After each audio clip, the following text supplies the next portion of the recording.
This is Product by Design, a podcast by Prodigy, where we explore technology, artificial intelligence, user experience, product management, and the philosophy of building products and companies. All right, welcome to another episode of Product by Design. I am Kyle, and this week we've got another awesome guest with us, JB. JB, welcome to the show. Hey, thanks for having me. It's great to be here, Carl. It's great to have you. Let me do a brief introduction for you, and then you can tell us a little bit more about yourself. But JB is a tech maverick reshaping the digital landscape. He's introduced the world to Vox Messenger, which is a trailblazing post-quantum encrypted messenger, Vox Crypto, which you'll tell us a little bit more about yourself, and many other things. So JB, again, welcome. Why don't you tell us a little bit more about yourself? Thanks. I'm JB. I'm the CEO of 3 different tech companies, actually. And we've now kind of put them all together into a single holding company because there's only one of me and there's only a finite number of hours in the day. So my first company is Cryotech, where I created the world's first post-quantum encrypted video chat messenger. Now, it's just one part of an entire ecosystem.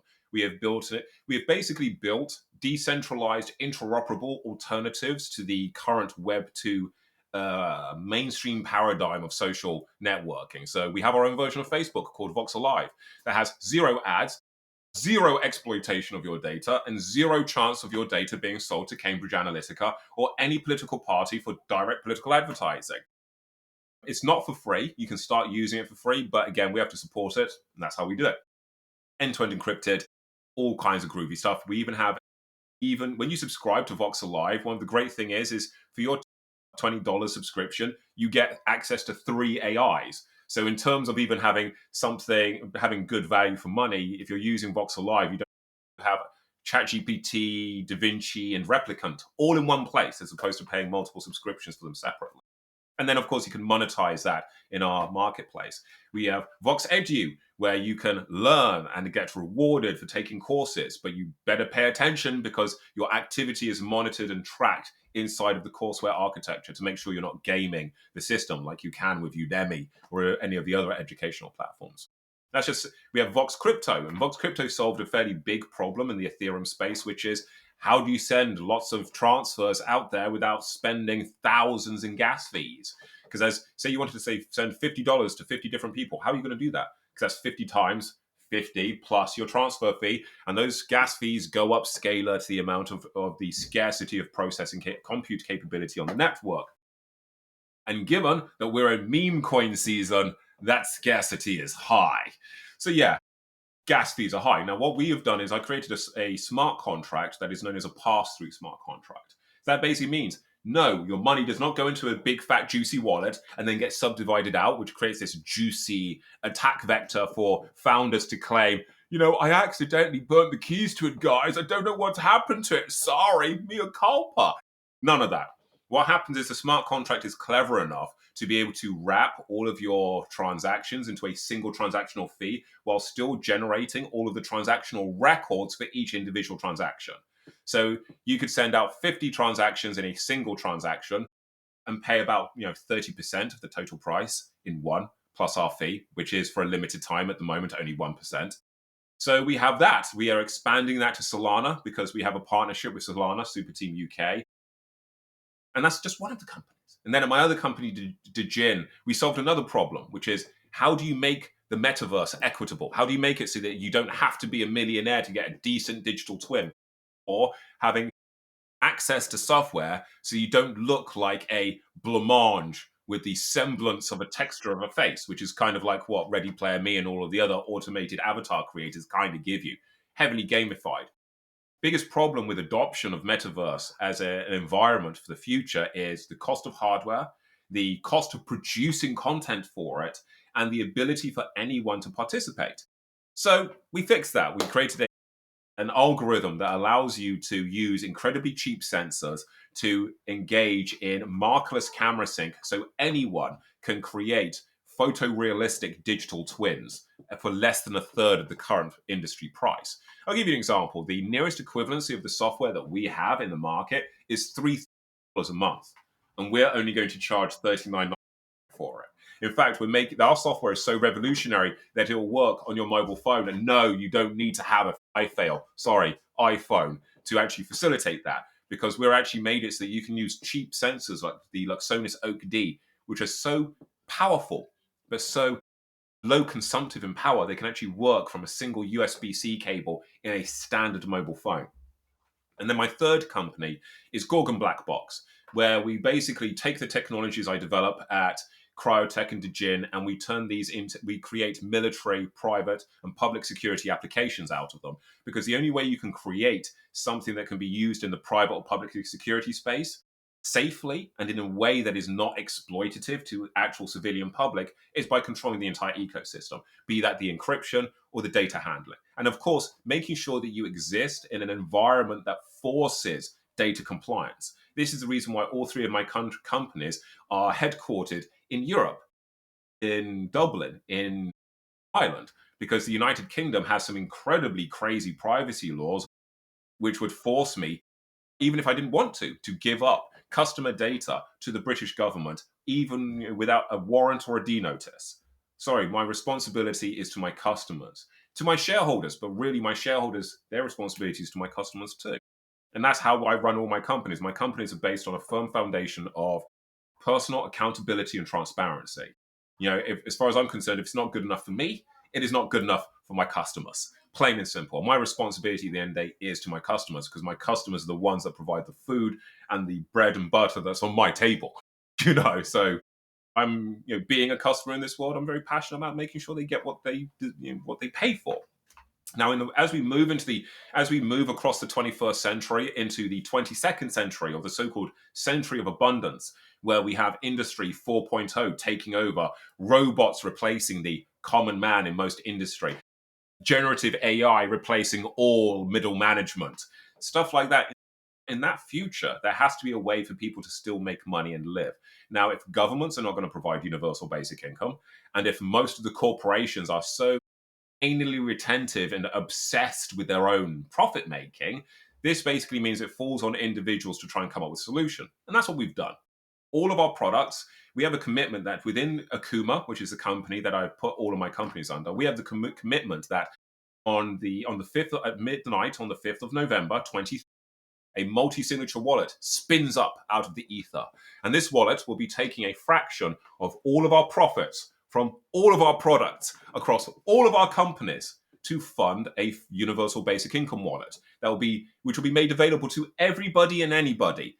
Anybody who uses our Vox Pay or Vox Crypto app will be able to participate and take part of this. And no, you won't need to stick your eyeball into a magic silver eyeball. I'm looking at you, Sam Altman, in some vague kind of data snatch where we're stealing your biometric data in exchange for some vague form of universal basic income for which we have not delineated sustainability. By the way, we have costed this and we have charted how to make this sustainable, and we can present that at audit. No, we are instead just going to be following the commercial and financially regulatory standard of KYC and AML and giving everybody access to this. And hopefully other benevolent corporations will follow this, given that some of my peer competitors are literally making millions of dollars a second exploiting human data. Hopefully they will see that there is something to be gained from joining us in participating in a voluntary universal basic income. Bear in mind, for what we have delineated, our pitch to bringing universal basic income to the world does not require a tax increase for the 1%, so they can all stop panicking and stop lobbying their senators. Calm, it's all good, you get to keep your money. And it doesn't require a taxation on tech companies. So all of those guys can all calm their britches and calm down and actually do something good for once, other than building rockets to go to Mars. We have created a methodology that actually does lead to a sustainable route to universal basic income. Now, people are going to say, why is that beneficial to a corporation? You have to think of it like this. If your consumers are unhappy, and they're unhappy because society and the economy is shot to pieces for, should we say, whatever reason, we're not going to point the finger at all of our governments.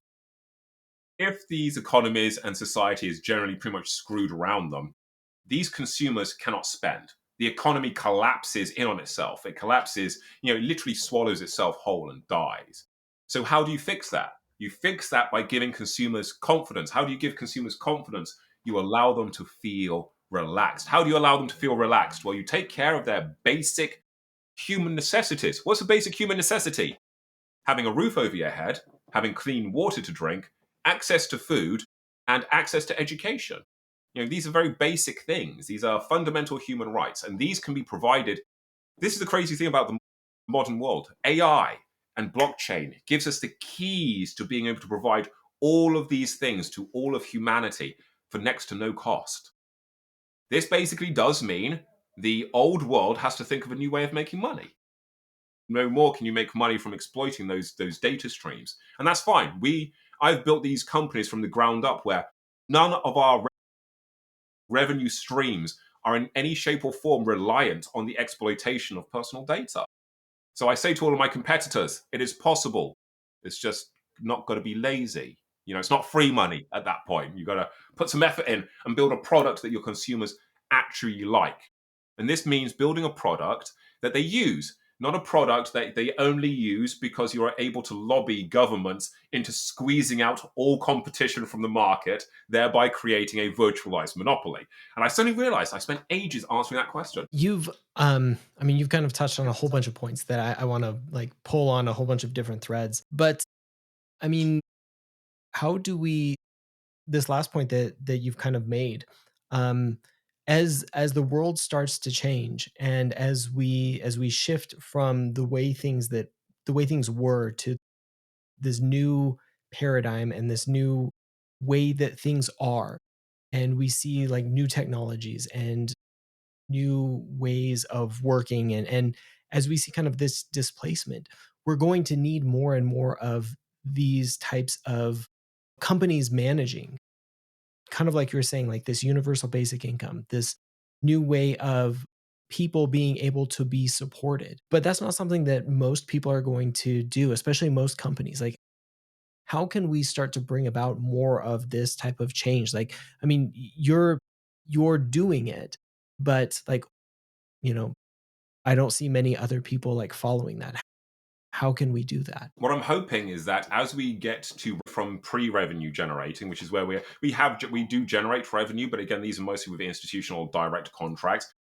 We are introducing revenue streams into our products, but we will release a product into the market first and actually get people to test it and use it and see if it brings utility to their life before trying to ram a price down their throat. Is there a point to it? And we don't do the Y Combinator, Freud and Barnet's way of building a product where you do customer surveys and try to find this tiny 1% of people who will actually give you that niche product. That's pointless to us. We don't build or design products for a trend. We build products, like you were talking about, for the world that is coming, for what is coming next. And what I'm hoping is that as other people see that you can generate profit and that you can still give up some of these profits back into this system, and they see that it actually does increase your user base, because if people start seeing themselves being incentivized for utility, you better believe you're going to start seeing. I mean, it's a very easy thing to see. When you look in blockchain, and particularly in the crypto market, you can see that proper incentivization does actively work. It actively keeps a user base rolling. I mean, even the promise of incentivization is so good, it'll even get people sticking with projects that even claim to lose $10 million of their money. Incentivization works.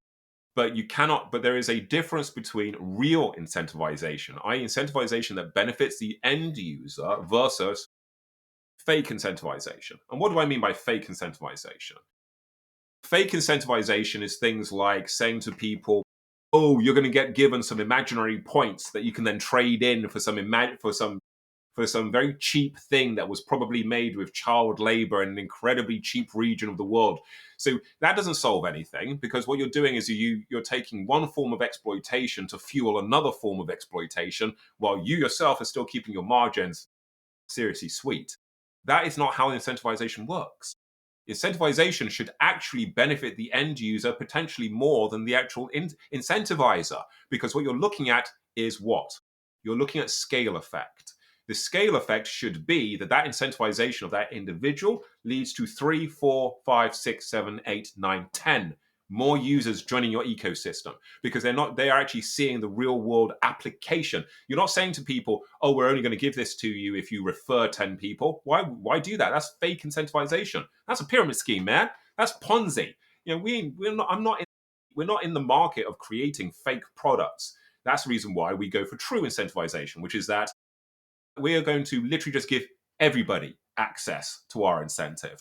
Our incentivization is you all get universal basic income, and you all get universal basic income as we get to generate revenue, because we intend to be generating the kinds of revenue by 2030 that easily facilitate that.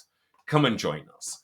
And by the way, this is part of a smart contract, which means when the smart contract is deployed, people can interrogate it, people can visit it. This thing happens with or without us. And because of the way in which we handle our internal finances, we handle our internal finances in an incredibly modern way. Even for corporate funds, we use multi-signature wallets, which basically means these multi-signature wallets give us the mechanism to automatically interact with them at a code level. So yes, at midnight on the 5th of November, 20, it is very easy for a smart contract to spin up and to actuate all of these connections across our products. I've designed everything from the ground up. This is not like us saying that this is something that we promise to give. If people research us, they can actually see that the foundations are here. And I'm also not being funny. If people check my interviews for the past couple of years, they can also see I'm incredibly consistent. I'm like a dog with a bone with this. A lot of my shareholders hate it because I am very I keep reminding them the reality is, guys, we are going towards universal basic income. Yeah, JB. No, I don't think you understand, guys. It's happening. And I'm kind of, because I'm about accountability and transparency, if you get me up in an interview in a few years' time and say, JB, if so-and-so happened on your network, do you not think you're responsible for this? The answer is going to be yes. I created it. As a parent, you don't, when your child goes off and burgles somebody's house, you don't go, well, it's not my problem. You know what I mean? He's an individual being. No, I'm afraid not. Until he's 21, in most countries, you are legally responsible for him. When you're a designer and a product developer, guess what? There is no age of maturity on this child. You are responsible for it forever. So yes, Elon Musk, you are responsible for what happens on Twitter and the rise of racism and discrimination. Yes, Zuckerberg, you are responsible for the manipulation and exploitation of children on your platform. Because at the end of the day, they all like to say the buck stops with them.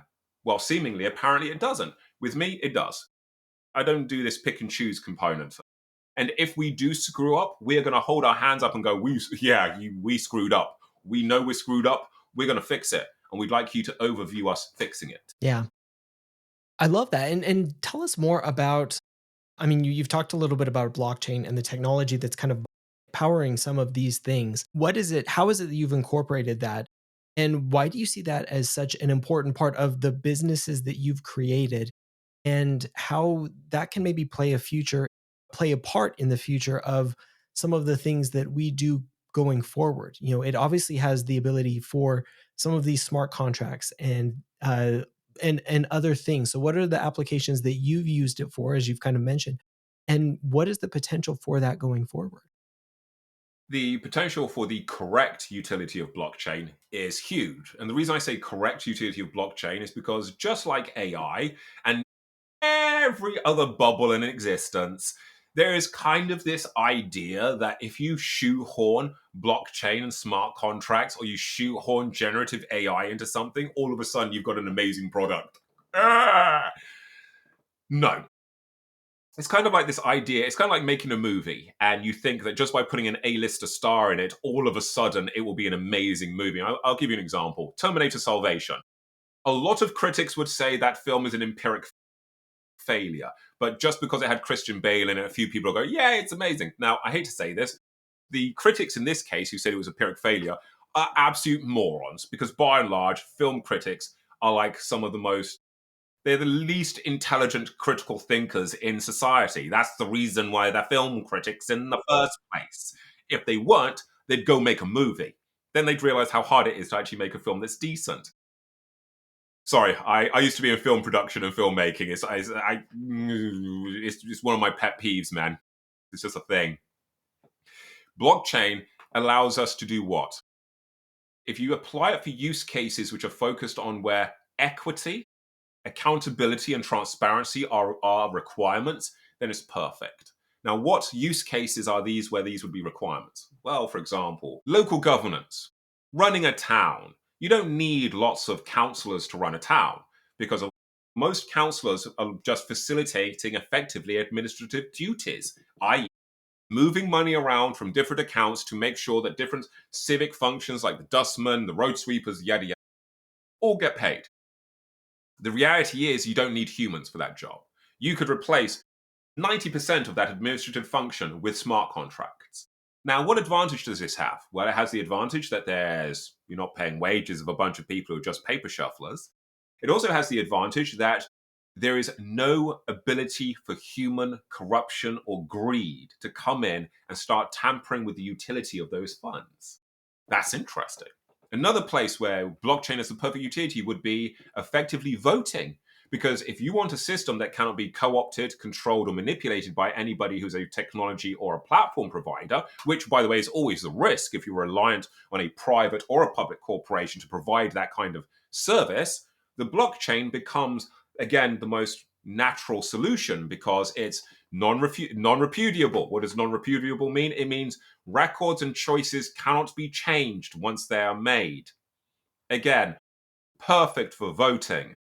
Once a vote is placed on the blockchain, it cannot be miscounted, it cannot be misidentified, and it cannot be claimed that it was illegible or any of these other things that are attributed and used for reasons why votes and elections can be manipulated. In some components of banking, in fact, I would actually go as far as to say all banking blockchain has an actual utility because really, if we think about it, what is the industry that should have the highest level of accountability and transparency, if not financial management?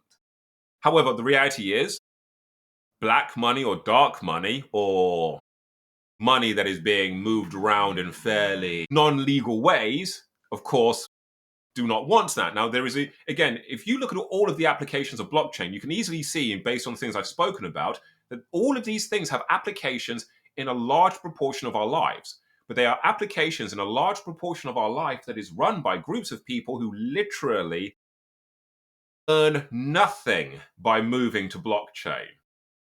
And that's the problem.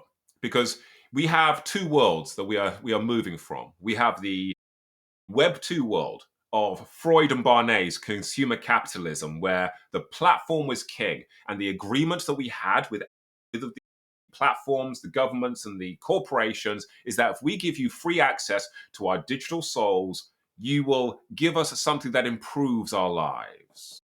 Now, the reality is that's not happened. The reality is we've given over the keys to our digital souls, and in exchange, we received nothing but mental well-being issues, self-questioning of our personal identity up the yazoo, and pretty much nothing else, really.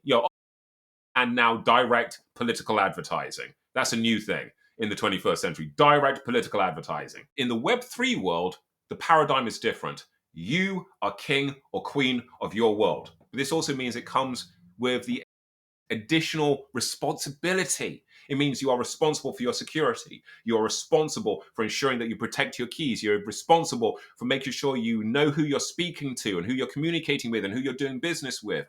This is a big shift because you'll find a lot of people have had accountability and transparency kind of trained out of them. You know, how many of us have had a discussion with someone, even in a business or in our personal lives, where we've gone, so and so didn't work. And somebody will go, oh, it's my fault, straight away. And you'll be like, whoa, whoa, whoa. I did not point the finger at you. I didn't even assign any blame anywhere. But you immediately took yourself out the running. And this is happening. This happens in our businesses, with our tech CEOs, and with our individuals. It's systemic. It's everywhere. I'm hoping to change that by being a different example, by actually saying in every single one of my meetings and interviews, question me on everything I do. Be it now when I am just a CEO of a multi-million-dollar corporation, or be it when I'm in the future, when I'm the CEO of trillion-dollar corporations. I am never, ever going to be above accountability. I am never, ever going to be above answering the question of a journalist, because a journalist's job is to find out for the public if you are being accountable and transparent. You know, it's mind-boggling to me. But unfortunately, consumers are also not their best friend in this space, because a lot of consumers also accept this.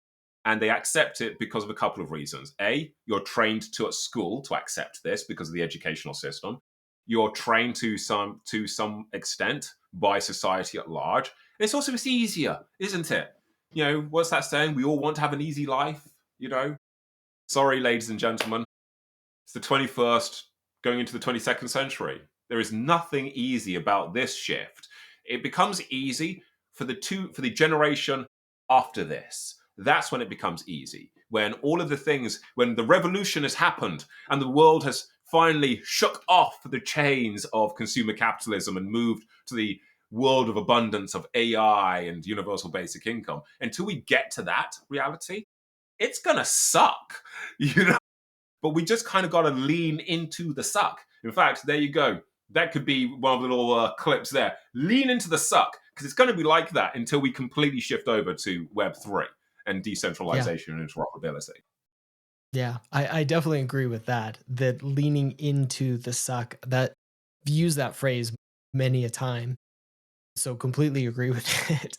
And I want to kind of touch on the point that you made, like the fact that we've kind of traded our digital soul in so many ways.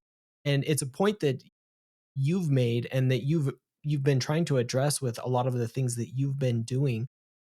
Tell us a little bit more about that. Like, what is wrong with the way that things are structured now and the way that we have traded a lot of our digital soul and our data privacy? And what are some of the things that you have been doing to address that and that we should be thinking more about rather than just kind of accepting the way that things are right now? Okay, digital soul. The reason why we all give up our digital soul, actually, probably what we have to think about first is, what is a digital soul? What is your digital soul? Your digital soul is the data points that you leave when you interact with any digital device. For example, when you're walking around with your phone, you are leaving breadcrumbs of where you've been, who you've spoken to, when you spoke to them, how you felt at the time based on the emojis and the likes that you expressed. All of these things, once you put all these data points together, allow a person to build a profile of who you are, what you love, what you hate, what you admire, what you want to be, what you wish you could be. All of these things are expressed in the involuntary interactions that you have with these networks. And the reason I say involuntary, because largely for a lot of people, these are involuntary actions now. The amount of time somebody will click a like, just like that, just because they like something, because we have now got trained into conflating, indicating our emotional state visually and feeling the necessity to do so. That's our digital soul. That's your digital footprint. Now, here's the kicker. In your everyday life, would you go up to a complete and utter stranger and then literally tell them 21 facts about yourself that would literally give them access to your bank account? Consciously, you wouldn't, but subconsciously, you do every single day. And this is one of the things I keep saying to people, is that we need to start we have to retrain the way we think about things. The world has not actually got more complex. If anything, the world has actually got simpler. It's just we need to actually become more mature in how we think about things. So it becomes more of a focal point when you realize what can be done with your digital self. So what can be done with your digital self? Your digital self, be it a picture of you taken from your social media that you inadvertently left set to public, matched up with a load of quotes have said about yourself, your digital self could be used to power a digital twin or a deep fake of you that all of a sudden says, I don't know, I love Nazism. That digital soul, that digital data about you can be used to create a digital twin or a version of you that goes and says some crazy inflammatory stuff all in your name, all in your image. That digital data about you can be used to unlock your bank account. That digital data could even be used to steal your rights to your child. And for those of you who understand anything about parental rights will understand how that can happen. Those of us who've been involved in family court cases can understand how that can happen. The data that we put out there is incredibly useful. It's incredibly useful to everybody. Bear in mind, one of the reasons why there was such a focus on Cambridge Analytica and the sale of that data from Facebook to Cambridge Analytica is because that data was then used to craft messaging that was used to manipulate people during elections. For the first time in our history, we are having the data, the information that people know about us, crafting direct, targeted political messaging to make us make a very specific choice that does not the outcome of which doesn't just affect us personally and individually, but also affects the entire society around us. And they're doing this without our permission. This almost feels like, what's the nearest equivalency to this? A nearest equivalency to this would be kidnapping some people from their country of origin, slapping some chains on them, and then making them earn you money. Yeah, ladies and gentlemen, we're entering the age of digital slavery. But the difference being is you're all unaware of it. You're all unaware that massa is most definitely taking everything you've got. And you're doing it willingly. The way I address that is by educating people as much as possible around me in my own personal life and in my business life and my consumers. And I also make sure that every single product I build, every single business decision I make, I ask myself those questions. Are we exploiting somebody in this? I'll give you an example.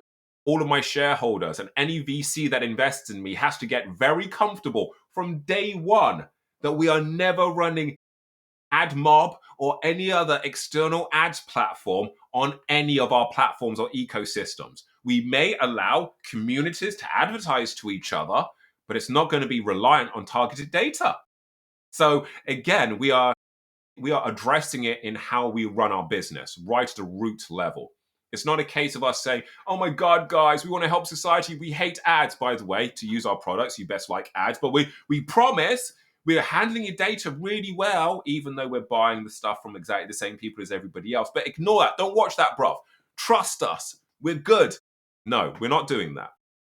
We check and we basically, I'll give you an example. When we make our business decisions here at Cryotech, Dejin, Gorgon, and Akuma Engineering, I ask myself, would I be happy making this decision in a public space during a Twitter live space? Would I be happy having that conversation there? And if the answer is no, then I start saying to the people in the meeting, you know what, guys, I don't think this is for us.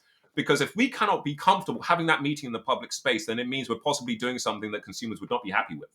Now, I'm talking about conversations about products and services. There are, of course, some conversations you need to have in a business privately. There's financial regulation I have to stick to, of course, and there is GDPR and COPA, etc., etc. I'm referring to those things where we're talking about how do we make money. When we're having a meeting about how, guys, should we try this? If we don't want to have that conversation in the public space, it probably means it's a little bit nefarious. Now, what I'm hoping is that other corporations see this. I'm hoping that my consumers see this, and my consumers start demanding more from the personality CEOs that they're currently giving all of their money from. So, what does that mean exactly? What it means is if you're a Facebook user or an Instagram user, then maybe after seeing one of my interviews, I'm not saying go use my products, which I would love, because hell, wouldn't mind making some money too. But what I'm saying is look at the products you're already using. At the bare minimum, make sure that they are not harming your life. Now, I'm not saying the product doesn't have to necessarily profit you financially, but the use of that product mustn't put you in danger. The use of that product mustn't put your children at danger. Now, people are probably going to say to the hearing that, what's he talking about? How is using Facebook putting my kids at danger?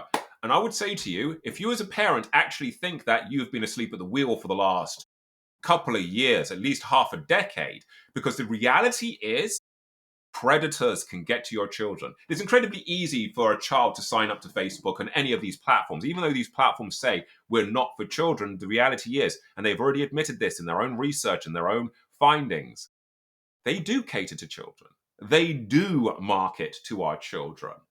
That's the reality. And as a parent, knowing that reality, as opposed to stamping your feet saying, don't use Facebook, you better get wise, realize your kid is probably using it, and get wise to what can happen and what can come to them via that. I'll give you an example. If you have children who are of secondary school age and your children are coming home and they're continually morose and unhappy, there is a high chance they're being bullied, but not just bullied in the way you or I were bullied. No, when we were bullied at school or at college, you got to go home and you got away from the bullying. No, our children are getting bullied on every single device that they have. So that bullying doesn't end when they get home. Now, unfortunately, the platform providers are part of the equation in this because the platform providers are aware that this mechanic exists and that this is happening. But they ignore it. Why? Because it's still users. And that's all they care about. Because users and the existence of the user on the platform generates them what? Revenue via ads data. We don't have that issue in our network.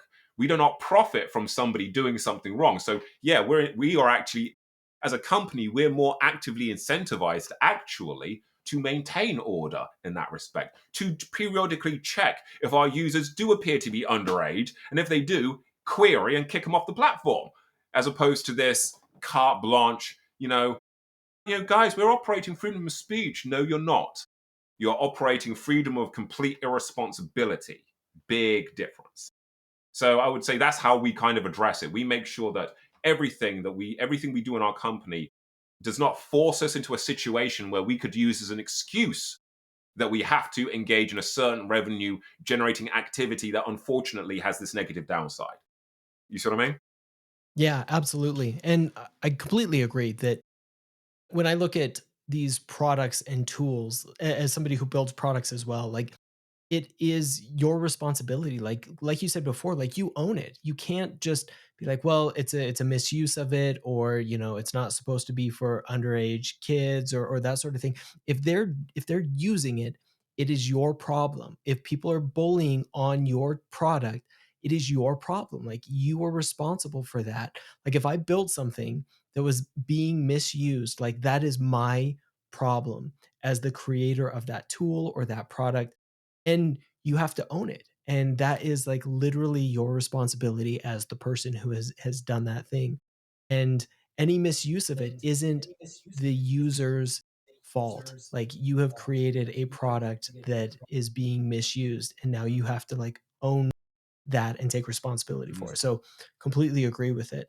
I'm interested too in your thoughts on these, both the platforms and the responsibility, but also like what is the role of government in some of this? Because you mentioned earlier too, like the surveillance that government is doing in some of these different places, but also like the responsibility over some of these platforms and over some of these products. Like where do you see that as far as like data privacy and the Okay, I mean, general. in terms of where does the government sit in all of this?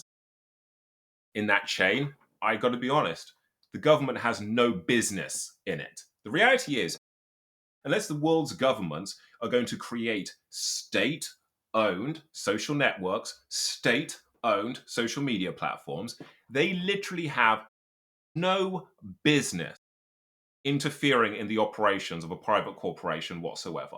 Unless the government is funding these corporations, now that's a different matter. Now, if the corporation in question is being funded through tax relief or some other form of public money, then yes, governments have a part to play, most definitely. But if it's a private corporation with private revenue streams, no. Sorry, no. The FBI has no business ensuring that they have a person in the to gain access to information. Bear in mind, one of the biggest arguments that is being used in the US Senate right now against ByteDance and against TikTok is that the Chinese Communist Party have people in their data center for compliance. Well, earthquake time, ladies and gentlemen. Facebook, Twitter, Instagram, every single Western social network on the planet has either the FBI, the NSA, GCHQ, or one of these three-letter agencies in their data room ensuring compliance. I am literally the only platform that does not. So when people are trying to say China this, Russia that, please remember what your own government is doing to you. There's a reason why you're being told to look the other way, because it means you're not looking at what is being done to you. I'll give you an example. it's about false equivalences. People will say, "Oh my god, it could be a lot worse though." I don't. What do you mean it could be a lot worse? If it, oh, that's the class one. It could be a lot worse if you lived in Russia. If I lived in Russia, I'd be living in Russia. But I'm not living in Russia. I'm living in the United Kingdom or America. So why are you telling me it could be worse? No, no, no, no, no. What, you're trying to say that just because you want to set a moving standard, that is now the baseline? When did that become the case? These are just excuses used to gain access. Now, the question a lot of your viewer listeners are probably saying is why are governments even getting involved anyway? The reality is, governments like the British government or the American government will say, we need access to your data to protect you from the pedophiles and the child traffickers and the human traffickers. And the only way we can protect you people from this is if you give us all the keys to your messaging. Yeah. No. Let's take a look at human trafficking as a global market. Human trafficking as a global market is worth more than the entirety of games. And the reason why this is important is because the gaming industry is the biggest, most valuable growth market in existence, other than pornography and human trafficking. And human trafficking eclipses it by a large mark. Now, given that we have so many world governments, so many international organizations working collaboratively to stamp out human trafficking, I would perhaps hazard the question of why have they not been successful thus far, given the fact they have had access to unlimited resources. We are now being told the only way to deal with it is by giving up all of our privacy. Do you not realize that that basically means every human being is classified as assumed guilty until proven otherwise? That is not a key. I thought one of the core tenets of justice and liberty and democracy was innocent until proven guilty, not the other way around. However, technology companies are all bending the knees to governments, and society is shifting the other way, to a world of assumed guilt. Sorry, that is not a world I'm building for at all. So, in answer to your question, do governments have a place in private corporations, particularly in secure messaging and social networking? No, they do not. Unless these governments are going to invest in the infrastructure directly and build their own state run and publicly labeled as state run social networks and communications platforms, unless they're doing that, they have no business involved. Period. No business in the data centers, no business telling anybody who they can do business with. None of it at all. That's oh my god, I suddenly sound so libertarian, man. Jeez. Yeah. I it's one of those super frustrating things because you kind of like you mentioned, you get this, especially as we're seeing with a lot of the discussion. I know at the time of this recording, there's a lot of the discussion around ByteDance and TikTok, and you get the discussion around data and privacy, but the real subtext there is around power and control. And that's what the thing that nobody wants to talk about out loud is that really as a government we want the power and control of the data, um, under this presumption of we're just trying to ensure that your data is secure, when in reality your personal data has never been secure. Like I right here, like I get these types of like letters all the time of like, hey, there's been a data breach and all of your data is gone, and nothing is being done about that. But as soon as it's like, hey, there's an app that we're not fully in control of as a government, we need to take care of this Well, and make sure that we can get inside it. whenever in US history has over 80% of the Senate ever actually voted cohesively? I mean, what? Yeah, You see, within a couple of days, just almost unanimously working on something. Never. sorry, I didn't get the end of that because it said you kind of froze on screen. Yeah. The US government working unanimously on something within a matter of a few days does not happen in the history of ever. Unfortunately, it could be that The powers that be do not want me to hear that comment, because every time you're about to say that comment, the whole thing freezes. And this is, every time. It's like, okay, try again really, really quickly.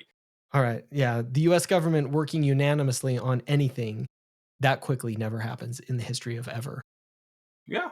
And that in itself becomes the red flag. You know what I mean? When you have a history of people consistently not cooperating, or when a bill is being passed, only about 4 or 5 people from either side showing, but then all of a sudden, for one particular bill, every single person who's getting paid shows up, then it does force you to ask questions. And they got nobody to blame but themselves for that one, unfortunately. If they didn't want the eye of the public on them on this one, maybe roll a little more sneakily. Because there's some very obvious things here. It highlights it kind of highlights how the systems operate, if you know what I mean. I mean, what I've discovered is that if I had access to tens of millions, I could literally sway I could sway political movement here in the United Kingdom. We have, not many people realize this, but we have lobby groups too here. But they're not called lobby groups, they're called working groups. And they're very cheap. It only costs £10,000 to join a working group. And you better believe that every major corporation in the world is in one of these working groups here in the United Kingdom, shaping behind the scenes British policy. The reality is the British public actually have zero control of the decision making that is made in this country. Voting does not actually make that decision, because we have two main political parties run by exactly the same people. And I jest you not, they even have the same marketing agencies. Again, I jest you not, they don't even try to hide this. So, what I'm hoping is that with the companies that I'm building and the infrastructures that I'm building, I'm hope that we'll be able to bring some form of personal freedom to the general public that is not reliant on a government, you know? And bearing in mind, people also, there's another thing that we should address, because people are easily going to say, well, JB, you have all of these corporations, you're replacing everything. What stops you from being the next Zuckerberg? Well, I mean, it's really easy. First of all, I came from a council estate in Birmingham, and I don't come from a family that has any form of emerald mines whatsoever. So my background is from a background where I come from a background where I understand individual and personal loss. I understand personal struggle. So there is that. There is also the other component, which is that when each of my products gets to the $1 billion valuation, the product is being spun up as its own company that I have nothing to do with. So I will not be in control of it. I will not be in control of it till the end of time and stuff like that. And I have no interest in being a personality CEO. But that's what people apparently want. All I'm interested in is trying to help as many people as possible before I slip off this mortal coil in this particular dimension, this particular reality. Because as we all know, death is just the beginning. That's a whole other conversation for a whole other time. But I just want to make sure that I leave the world a better place than what I left it in, than I came in. I mean, I was listening to a track by Tupac on Are You Still Down? The Do You Remember Me album. Heaven's Ghetto. Is There a Ghetto in Heaven? And I was listening to that track. First time I heard that track when I was about 16 or 17. And it rung true of society then. And here I am at 43, listening to it in the shower, and I was struck dead, like a bolt of lightning, by how literally what he describes in Heaven Got a Ghetto is exactly what we live now. Nothing has changed. So I am even more determined now that my children are not going to have to go on BLM protests. I'm going to have to go on to protests for freeing people, to stop, just protests to remind people of their humanity even. That's my goal, to try and change it. I'm a firm believer in the individual can change the entire world. There is nothing too big that an individual cannot take on. Yeah. Yeah. I absolutely love it. What advice would you have for anybody who wants to do something similar, who wants to start a company or wants to do something like you are doing? My advice would be ignore Y Combinator, ignore Pioneer, ignore a lot of incubators, because almost all of the incubators will ask you to follow the Freud and Barnet's formula for consumer capitalism, which relies on what? It relies on exploitation of personal data at its very, very core. I'm a multiple alum of Y Combinator and Pioneer. And people need to realize that, yes, when you go into these incubators now, they won't be going on about ads revenue generation. They'll be going on about AI. But people need to realize that we have swapped one data stealing monster ads, retargeted ads, for another data stealing monster. And that's called generative AI. Because what is it they're telling us? Oh my God, guys, if you want the best customizations, if you want it to look like you, talk like you, connect you to your friends, give us all your data. It's okay. It's not like the days of ads retargeting. We promise. We promise it's going to give you a good experience, man. It really is. We've just swapped one monster for another. And unfortunately, it's an even less opaque monster to deal with than retargeted ads, actually, because the level of manipulation that can be exerted through it is even more subtle. But back to your question, what is my recommendation for people? Do not build for trends, because if you're building for a trend, the reality is, especially now where we can buy access to ChatGPT for $20 and we can literally say to us, what are the top 20 trends? Create a marketing strategy for the top 20 trends. It's pointless because some little 12-year-old kid in Taiwan will have already gone and done it before you. No point in doing it. Your best bet is to shake your magic 8 ball, take a look at the world globe, and build a product for a problem that's coming. And believe me, we've got enough of them. There's a lot out there. There is a lot of problems to solve, ladies and gentlemen, literally for everybody. So you don't need Y Combinator to tell you that. Unless you were literally born in Buckingham Palace, or you were born in the White House, or you were born with a little spoon sticking out your mouth, I'm telling you now, in your life experience, there will be problems that you can use modern technology to solve that will actually profit you. So my advice is, be your authentic self. Ignore the mainstream paradigm a hell of a lot, because the mainstream paradigm is pretty much just mainstream media at this point. And back to what I said first of all, be authentic to yourself. If something doesn't feel right, don't do it. Don't sell your soul just for, I don't know, getting a 5-movie deal. If you don't feel comfortable going onto SNL wearing a dress, don't go on SNL wearing a dress. If you're not feeling comfortable standing up naked on a stage in exchange for something, don't do it. Simple as. Just be true to yourself. And the reality is, with the easy access to technology that exists now, all you need is a mobile phone and a broadband connection, and you can make money. Literally. You don't need anybody else to make money anymore. You just gotta look at the problems. Be creative. Think outside the box. And if anybody ever tells you, that's a stupid idea, why are you doing it, man? Chances are you're onto a really brilliant idea that they lack the foresight to actually deal with. Bear in mind, the reason I know this is back in 2020, I was a PhD candidate for University of Kent. And if you read my PhD proposals from 2011, I was pitching Palantir and Midjourney technology back in 2011. And I was constantly being told, you're a madman, JB. Nobody's going to have this stuff. Why don't you focus on stay in your lane, JB? You're a good designer. Be a designer, man. Yeah, no. My other piece of advice would be, stop believing that the world is too big for you to change. It is not. I can tell you now, an ant does not believe that the whole world is too big for it to take on. The ant just does. Yes, admittedly, the ant has a community of committed other ants that help it along. Very true. But it still starts with a fundamental understanding that the one is just as important as the whole, because without the whole, you cannot, the whole still doesn't exist without the individual ones. So be authentic, don't do anything immoral, and be creative. Don't sell your soul. Yeah, I think that's absolutely great. Well, JB, this has been a really great conversation. I do have kind of 2 wrap-up questions. Mhm. But before we do that, is there anything that you wanted to add that we talked about or maybe didn't get a chance to talk about? All that I would add is, everybody who's listening, get out there and check out the products.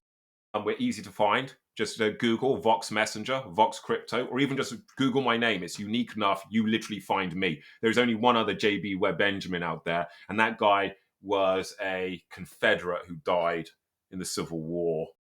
Don't quite know how I feel about that one, but it is what it is. I'm not going to Google and ask them to get rid of him just so I have a clean thing on my name. So I'm very easy to find. Get out there, try the products. I'm very easily reachable individually. If you have a comment, or you have an opinion, or you have a suggestion, visit me on Twitter, JBWB20, or email me, T3Chaos. Come at me personally. I will answer those questions. There's possibly something I may have even missed. I value those interactions. Yes, I'm insanely busy. And even if I don't respond immediately, just know I will respond to you because as an individual, you have value. It doesn't matter what the question is. It's even if you message just to say, hi, I'm a really lonely person and I just wanted to say hi. That's cool too. Sometimes we all just need to reach out and say hi to somebody. The point is it goes back to what I said before. I've kind of given up my own personal life in the knowledge that I have to be ultra accountable and ultra transparent if I'm going to try and build this stuff for people. But I don't mind that because, if it helps people gain something in their lives, that kind of makes me happy. If it actually makes their lives better, yeah, it brings a smile to my face, even if I don't have any life of my own to some extent. It is what it is. Look, if other people were doing this stuff, I wouldn't have to do it. So it takes at least somebody to just step out of thinking for themselves, I guess, to just go do. So that's what the bit I'm doing. Okay. Well, we will put all of the links in the show notes as well, so you can check those out. All right. Two kind of wrap up questions are: have you read or watched or listened to anything recently that you want to recommend, or have any favorite reads that you like to go back to? Oh, okay. First book I would recommend that everybody should read: Simulacra and Simulation by Jean Baudrillard. Yes, another JB, funnily enough. An incredibly important book in modern philosophy. For those, maybe some people need a pop culture attachment to maybe get into it.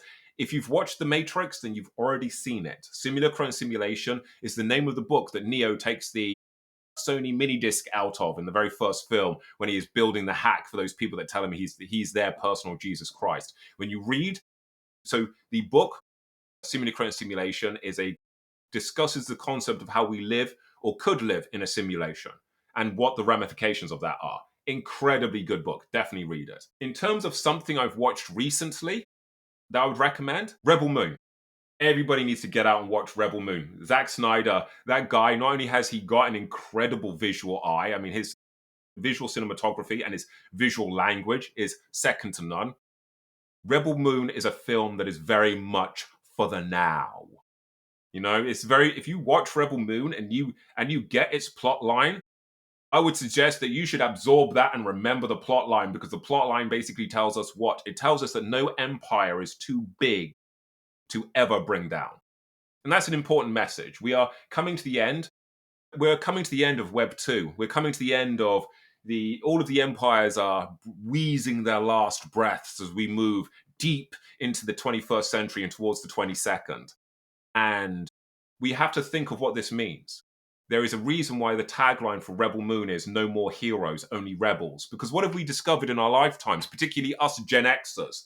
We have literally seen every single person and group of people who are meant to be our heroes, our chosen, turn into the bad guys. And it's all happened in our lifetimes.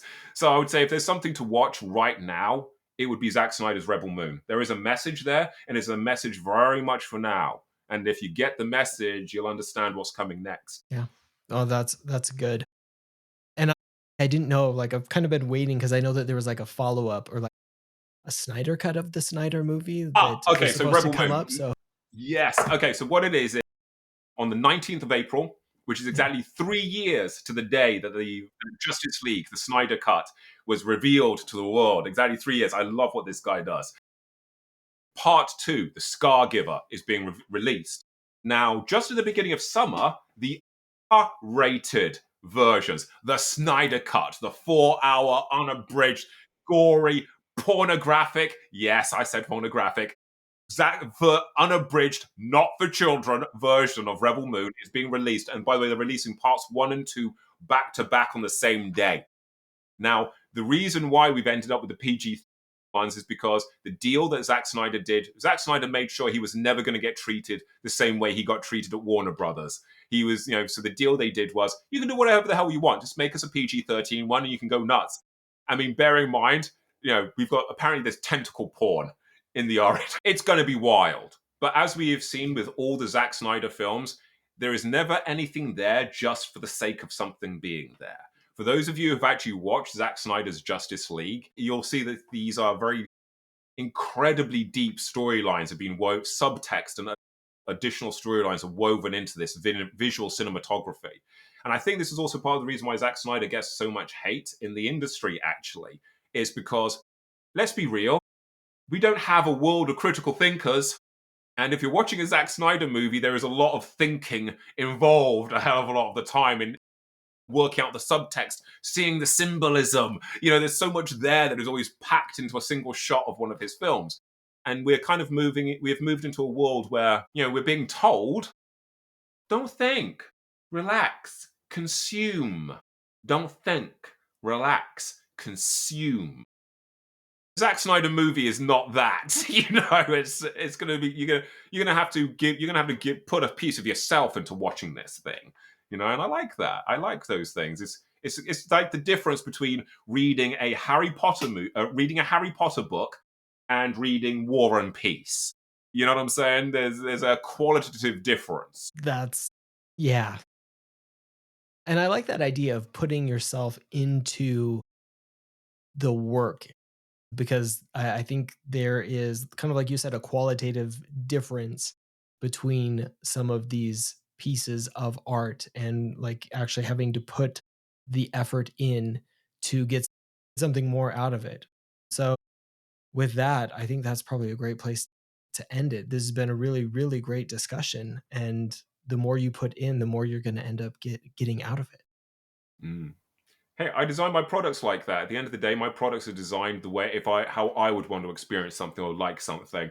And luckily enough, that seems to align with a lot of people. But I personally hate ads. Then you won't have ads in my products. Luckily enough, there's also a really good reason for it too. So it's not like an arbitrary choice. It's a choice that actually there's a good reason for it. I do not want to find my world filled with ads trying to manipulate me into doing stuff. I would feel really bad about even owning a product that did that in the world. I'll give you an example. We've seen the financial modeling this stuff can take, and it can make obscene volumes of money. I could not sleep at night if I know that in the process of making that obscene volumes of money, there is a large proportion of people and children, for example, who are worrying about who they are as individuals because of what I've put out there. I'm not going to sleep well knowing I've made money from somebody committing suicide because of a product of mine. No way. Absolutely. Yep. Couldn't agree more with that. Well, JB, this has been an incredible conversation. Again, I appreciate all of your insights and the work that you're doing. I'm excited to see where this goes over the next little bit, where it is now, where it's headed. So appreciate, again, the discussion and everything that you're doing. Well, thanks. It's been great to have these discussions, and it's been great talking to you, Carl. All right. And appreciate everyone for listening. Thanks again for listening. If you like the show, be sure to follow or subscribe on your favorite podcast app. You can follow the show on TikTok at prodigy.co and on Twitter at prodigyco. You can also follow me on both of those platforms at Kyle Larry Evans. If you want more product conversation, check out my newsletter Prodigy at prodigy.co. You can also follow me on Medium at Kyle Larry Evans, or check out my Medium publication, Prodigy. Of course, you can check out all these links in the show notes.